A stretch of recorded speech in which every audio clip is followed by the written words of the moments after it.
Hi, is this Anita? Hi, Yeah, I'm Anita. great. How you Hi, doing? Anita. Nice to meet you. And what's your name? I'm Amy. Hi, Amy. How are you? I'm fantastic. So I'm going to be your assessor for your recognition of prior learning. Yep. So we're just recording this this interview as part of training and assessment purposes. Is that okay for you? Yeah, that's fine. Great. So as I said in my previous emails, there's a number of steps in the recognition of prior learning process. So you've already completed and sent me back the application form. Yep. And that included the self-assessment checklist. Also included the evidence that you had against a number of different competencies for the unit, and some third-party references from some of your previous bosses and supervisors. Yep. Was that all okay? Yeah, so that's good. So I've gone through all of that. So the last component that we have to work through just to work out the whether you can get approval for recognition of prior learning is the interview that we do today.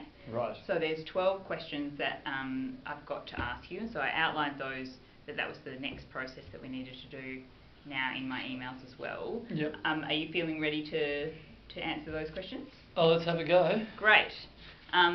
Okay, so for the first question, and also it's for your unit address customer needs as part of your Certificate 3 in business. So we'll just work through, and you can provide examples for any of your previous employment in relation to these questions. So the first question, what procedures have you used to identify customer needs and wants?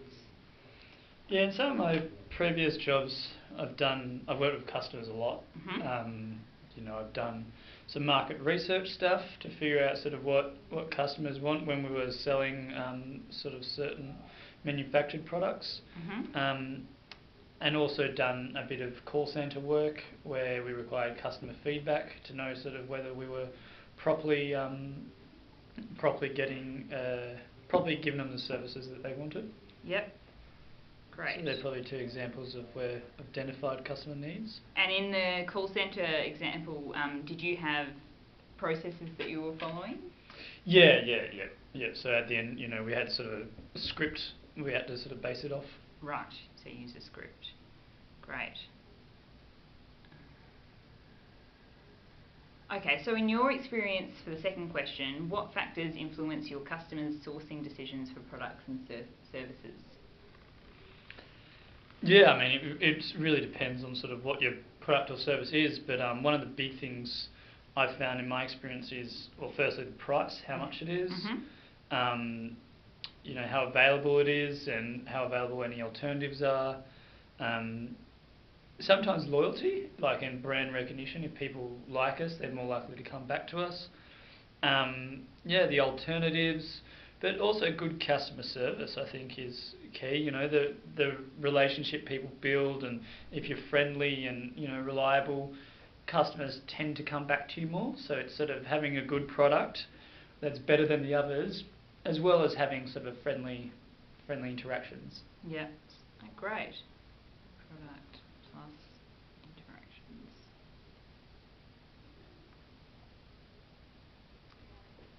Okay, and what criteria do you think influence your customers to change their requirements when they're potentially coming to an inquiry? Yeah, I mean, I think when someone comes, I've had quite a few situations where someone will approach us seeking a service that we don't necessarily offer, but we offer a slightly different service that's similar. So, I mean, part of that, price is a big one, as well as sort of looking at, it's that sort of explaining how this one can help them, and trying to really get to, sometimes people come thinking they need something, but that's not actually what they need. Right. And our service will give what they need. People might say, oh, I need a new computer, but in fact you could fix their old computer, so it might not actually be what they're looking for. So actually hearing what they need rather than sort of what product. So understand their needs and their requirements, and then tailoring the product to that can often help change their requirements. Great.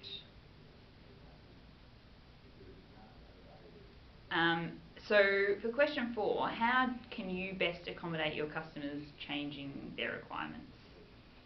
Yeah, I mean, my experience in market research, we did a lot of that, just sort of making sure that we were in front of the trends and knowing with new technology and what people wanted, and having that relationship, and where you could just call people up, or people were happy to call you up, and you could check in to make sure there was, if there's anything new that they wanted, or something old wasn't working and they wanted to go in a new direction, so sort of be ahead of the curve. Great. Fantastic. Okay, so question 5. What's your involvement in ABMN processes for explaining and clarifying the rights and responsibilities for customers? I mean, you can also draw on previous experience if you'd like to. So my involvement, I currently operate under standard operating procedures for customer relations, and when a customer calls up, what you can give them and what you can't give them. And we've also got an employee handbook that we use, which provides sort of a lot of guidance. So I operate under those rules at the moment. Yep. Both understand them and put them into practice.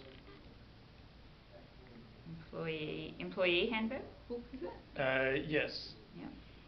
Handbook.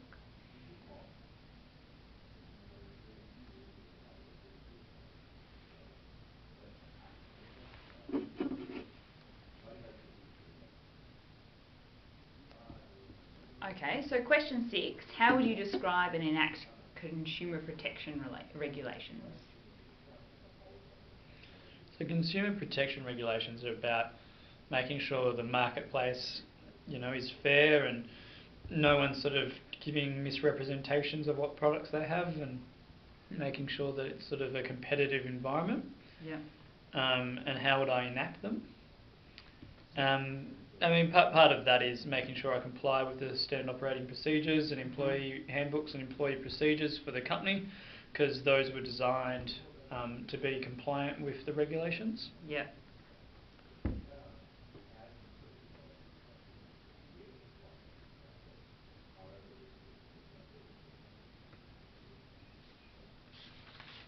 Great. Okay, so question 7. How do you best deal with customers and offer them a high expectation to conduct more business with ABMN in the future? Yeah, I think the key to maintaining good customer relations is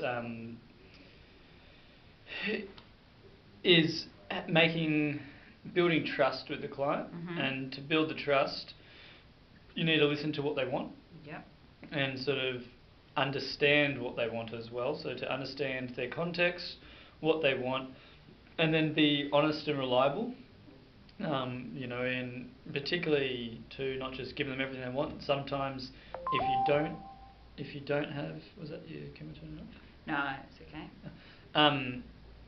If you don't have what they want, making sure that you can provide them an alternative, or just being upfront about that, and sort of being authentic in your dealings. I think is sort of key to giving them high expectations. Great. So question 8, we're getting close. How and why should you encourage customers to voice their complaints and issues? I think constructive feedback is the key to improving your business and ensuring good customer service. It doesn't have to be a negative thing, particularly after each interaction with the client or at different milestones. Seek their feedback. Yeah. Maybe if it wasn't a negative experience, they still might have some things that they could say would be better to do it slightly different, or if you offered that as well, that would be great. So it's definitely an opportunity for improvement. Yep. As well as just making the client feel like they're valued. Yeah. Fantastic.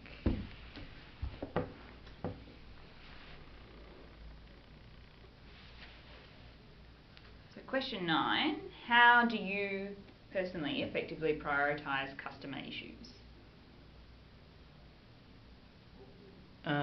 So in your work dealings, how do you kind of determine which customers to go to first, or how to respond to customers? Yeah, in my current role, we do a bit of that. So I look at when complaints come in, we decide sort of which ones we have to sort of triage them. It's sort of a balance between how big the customer is and how much we rely on their clientele, as well as sometimes there's an easy fix to them, so we can just deal with that one straight away. But so we prioritise the important customers and the easy issues, but we also have a standard turnaround period, so we have to get back to everyone within a certain frame of time, so everyone's dealt with too quickly, but we certainly prioritise those they give us a lot of profit, or that can easily be fixed. Great.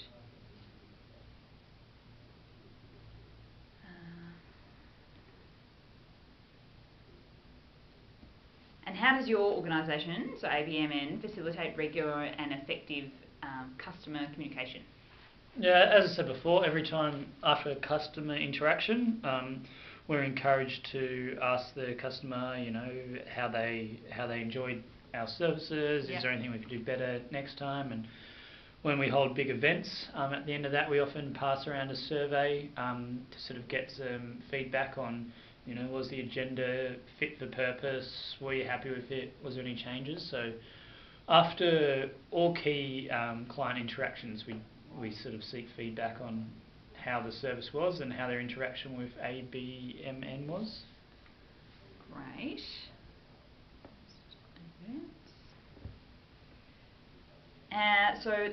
Second last question. What professional networks have you or ABMN participated in that supported or expanded customer referral business?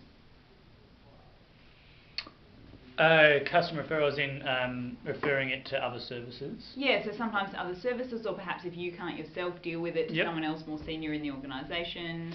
Yeah, well, I mean, in terms of we partner with a lot of, with several other key businesses that complement the services we provide. So we've got a regular network where we meet up with them and make sure that our businesses are strategically aligned and that we're passing on opportunities, because a lot of the times we can only provide part of the service and they can provide the other. So making sure that's a two-way street, and they're referring people to us and we're referring to them to ensure they can get all the needs, all the clients' needs met.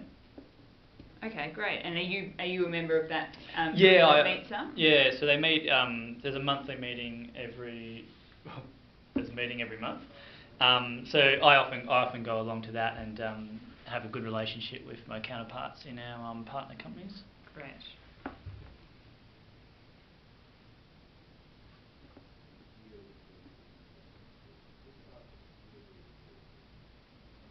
Okay. Oh, sorry, two more questions.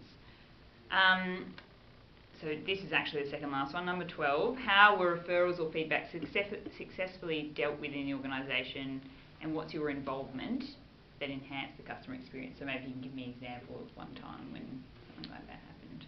Yeah, like I said, with our partner company, they provide some front end services. They provide some back end services. Yep.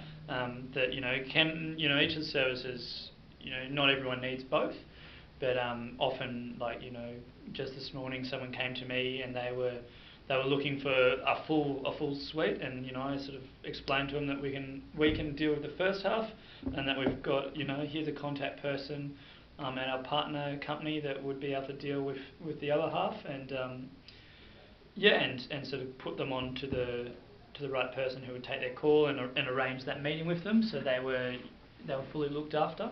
Great.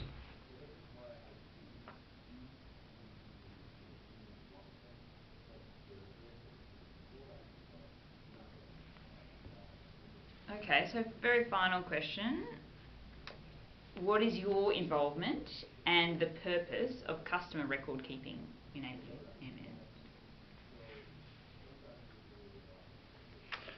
So customer record keeping, is really useful for developing a sort of a client database, so we can better respond to clients. We know who they are, we know what they're sort of looking for and what business we've done. So every time they walk in the door, we don't have to start from step one. We sort of know a bit about them and what they're looking for and what their business needs are, which is really key to developing that relationship with our clients.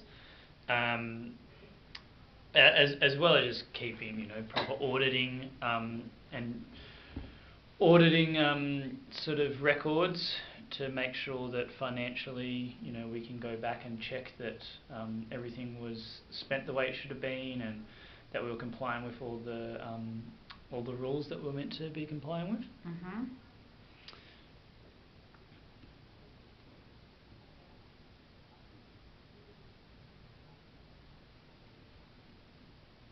Okay, fantastic. Well, that's the 13 questions. Was there anything else you wanted to add in relation to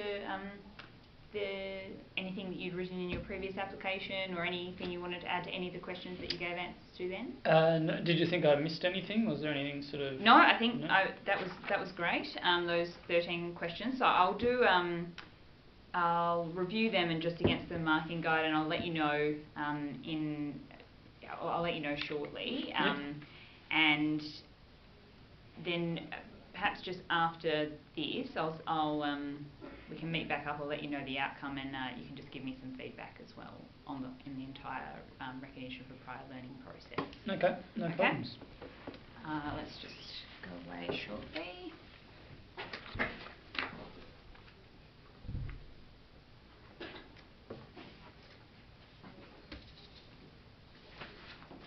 Okay. Oh. Hi, Anita. I've marked your recognition of prior application, reviewed your interview answers, and I think you're definitely able to have recognition for prior learning for the entire unit here. So Fantastic. all the competencies. Yep. So that's great. We'll get a formal record up. Is there anything, I know it's been a little while since we had our first meeting, is there anything that you wanted to give feedback on for the entire process? I thought it was probably a bit much. Like, an interview, I gave you all the email, Mm-hmm. I answered all of it, particularly for like the interview, I provided all that information to you already, so maybe, if you could sort of just get the information from there, it might save a bit of time, and sort of it was quite a process, wasn't it? And I felt like it would have been quicker just to do the course. Yeah, okay. So that's about part of the thing. So I think you probably know that the courses, they have each of their kind of performance criteria, but they also have required skills and knowledge, and some of those is the communication side of things. So part of the interview is actually just having a face-to-face interaction, testing me, allowing you to provide other skills and demonstrate your competencies across the whole unit. So it's trying to make that comprehensive. But yeah, I understand that it can feel like quite a lot of work, but in the same way, if you were completing the units separately and actually doing all of the coursework and face-to-face training, that would also take a decent amount of time too. Okay. No, otherwise it was good. Great. Good to have that recognised. Saved me some time. Fantastic, and it's recognised basically as a result of your experience over this time. So that's fantastic. All right, great. Right, thank you very much. Be in touch with future units. Is that it?